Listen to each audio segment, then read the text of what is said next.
10 Minutes of Truth is proud to present Patrick Henry's Red Hill. Hey everybody, this is Sean A. Barksdale of 10 Minutes of Truth. Today we have a very special presentation at the Red Hill Patrick Henry National Memorial. As you can see, we are on the historic grounds.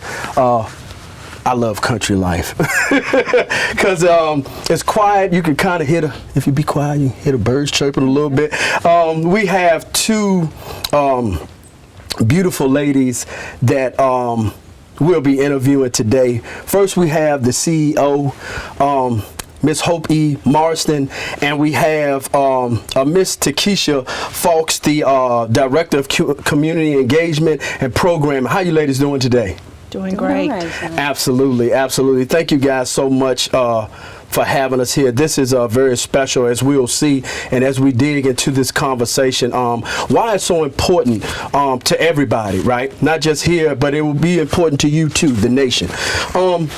Briefly, I'll tell the people how, a little bit about your background and how you arrived at this position here as CEO. Okay, Sean. I was hired about 13 years ago as an administrative assistant. Okay. I was born and raised in this area. I raised my children here. So this seemed like a natural fit after my children left home to be somewhere close by.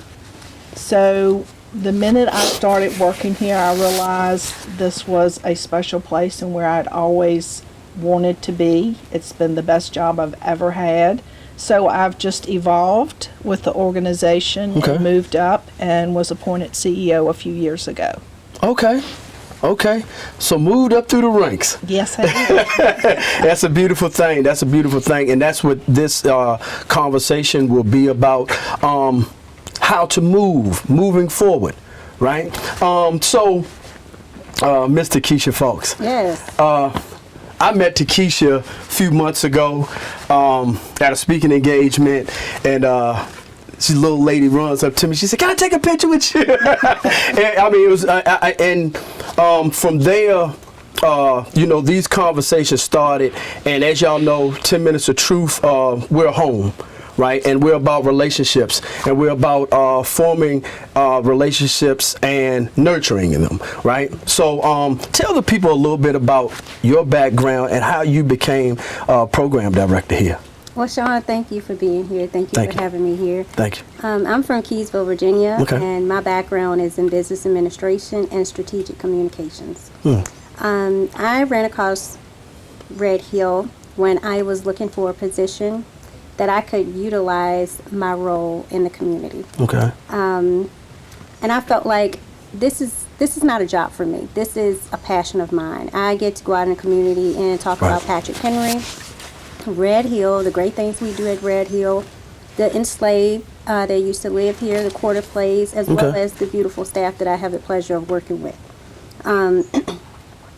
So yes, that's what I do. Thank you. Thank the both of you once again for being here. But as you know, at 10 Minutes of Truth, first of all, we have to tell the truth here. But the thing about us is that we look at the mechanics. We look how a thing forms and how it comes to be, right? So one of the reasons that we are here today is to talk about the annual tribute to the Quarter Place celebration. Right? That'll be held October 15th. Right. Briefly tell us what that event is about, Hope. So this event is a way to celebrate the enslaved who lived and worked and died here. It's a way to honor their ancestors and their descendants who have come after them. It's important to recognize this group of people because I firmly believe if Patrick Henry had not had the enslaved to take care of his land, to take care of his family, that he would not have been able to do the things he did for Virginia and for the United States. So they are very important not only to Patrick Henry's life, but also to the forming of this country. And so we need a way to yearly honor and tribute these people. Wow. Thank you. Thank you for saying that. A lot of people don't know who Patrick Henry is. A lot of people, they when you associate Patrick Henry, they say, give me liberty or give me death. That's what they remember about Patrick Henry, right? But the thing is, and that we will understand a lot better, is that of course, slavery, that's a hard thing to talk about with anybody, right? Because of these, I gotta get on my bob and weave a little bit out here. It's a hard thing to talk about with anyone, right? But the thing is that we can't change it. That's right. And we have to see how to move forward, and that is why you're here, right? To help move things forward. So can you before I start to ask Takisha, I know that you have a great board of supervisors, right? Tell us about your board of supervisors, and how did you guys, how did y'all come to say we need this particular position that fits Takisha? When our board realized how important it was to study the enslaved here, learn about them, research their lives, try to locate their descendants. The hardest people that we had to reach were the local community. I learned when I started talking to local pastors that the local community did not feel comfortable here. And the board and I wanted to change that. Okay. We want the community to feel comfortable here. That is when we realized we needed somebody like Keisha to come along and make that connection for us to move forward. And that's what she is doing. And I mean, she's really doing it, y'all, because I may try to get in touch with Takisha, and I think she automatically has her messages set up. I'm out in the field. I'm out in the field, right? So Takisha, tell us, coming into this position, right? What are some of the obstacles that you first had to overcome, and then with your expertise, how you transitioned into this position and the way you are now? I think the most challenging obstacle that I had, Sean, was being comfortable with being uncomfortable to become comfortable. Wow. So in that process looked bleak. Yes. Right. I understand that. I understand it. And when I got here, I was welcomed. You know, I didn't get the kickback that I expected. Right. And since being here, going out in the community and engaging people, they engaged me. They welcomed me. So it helped me to understand my the preconceived message that I had coming in was not my truth. It's not the truth. So I had to engage being uncomfortable to be comfortable. Okay. And I wouldn't change it for the world. Beautiful. I like what you said. I really love that. I think I'm gonna put that in my repertoire as well, somewhere. So before the arrival of Takisha, what did this event look like prior? Because this event is going to be a lot different this year, which we'll find out talking to you guys. But what did it look like before? So, Sean, going back a few years, we realized that we needed to do some sort of event to recognize the enslaved. Nothing had ever been done here before to do that. And so we really learned from other sites and other people who had been through this. Okay.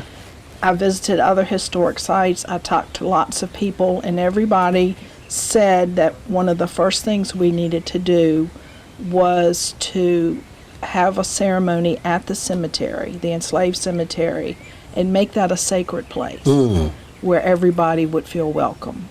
So that was the start of our event last year, was to make that cemetery sacred. And we also turned it into a celebration as well of their contributions. We had lots of community support. Like I said, the local pastors helped us figure out what to do for that day. And so we planned that event knowing that for every year after that, that we would do something every year to continue to celebrate and make the descendants of those enslaved feel welcome here. Wow. I was telling Takisha earlier the importance of her role here, and that honestly, you're the product of a prayer from our ancestors, right? To be in this position, because we can go and come freely. That's right. Our ancestors could not. Right. And so, knowing that, talk about your dedication to this annual event that will be October 15th. I'm dedicated for many reasons, but the number one reason for me is when I drive here in the morning and I get out of my car, the sense that overwhelms me is the fact that my ancestors once occupied this land and they walked freely on this land, but they could not walk freely as I do and lead this land. I'm reminded when I walk out on the property, this historic property that's so beautiful and it's serene to me, that the life of the people that occupied this land, they weren't afforded the things that I am afforded. And it's because of them that I have this opportunity that I have now. I can imagine just looking out over the land that women, men, and children, were working hard for their families, and they were providing for their families in this way, and other families as well. So it helps me appreciate Red Hill and all of the history that it has here.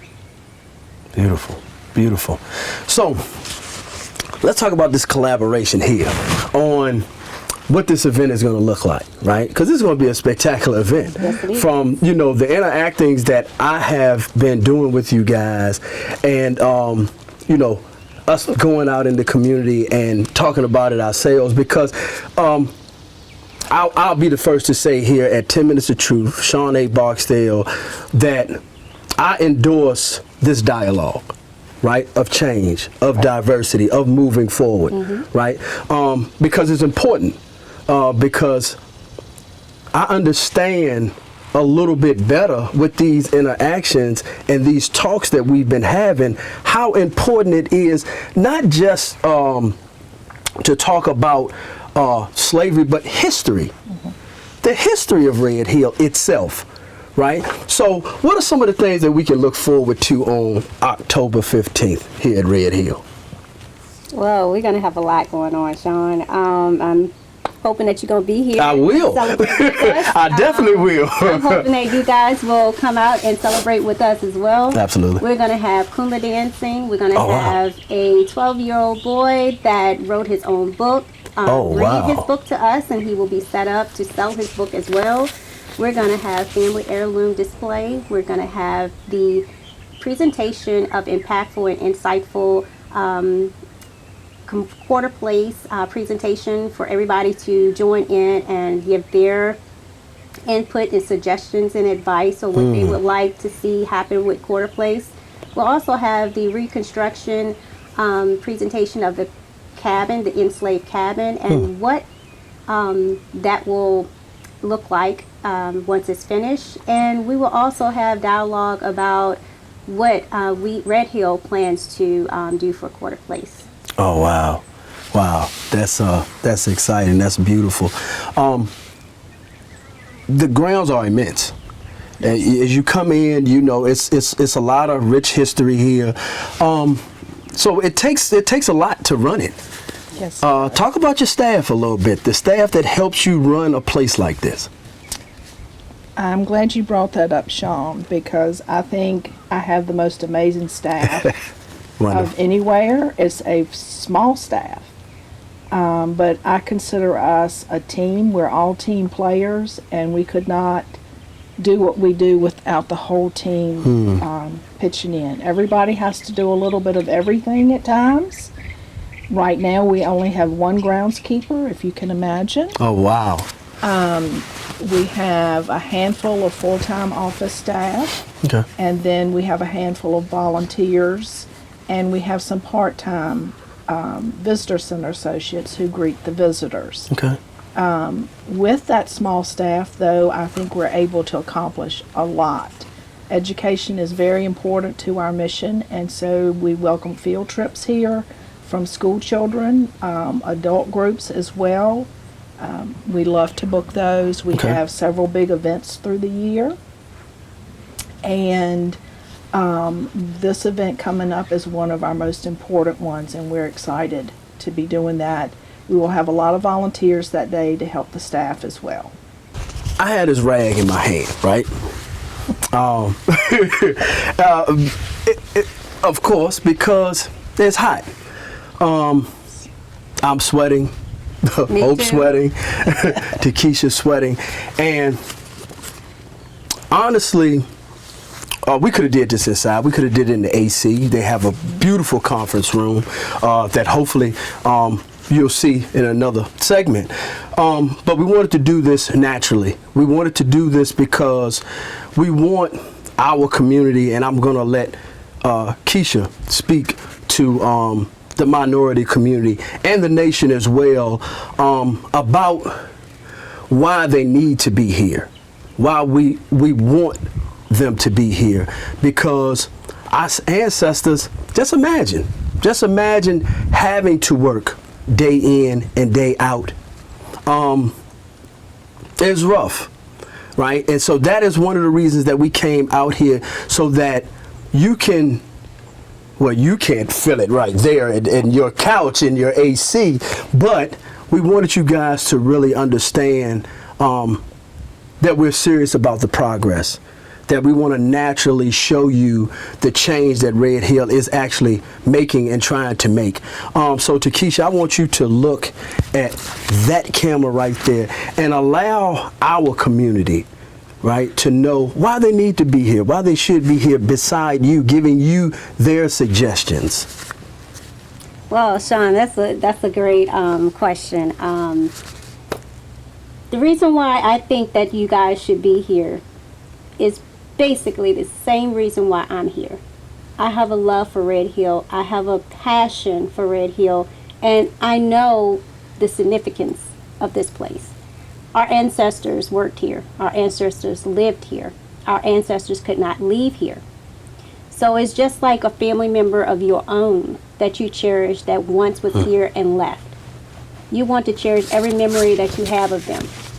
You want to hold their prized possession so close and so dear to you.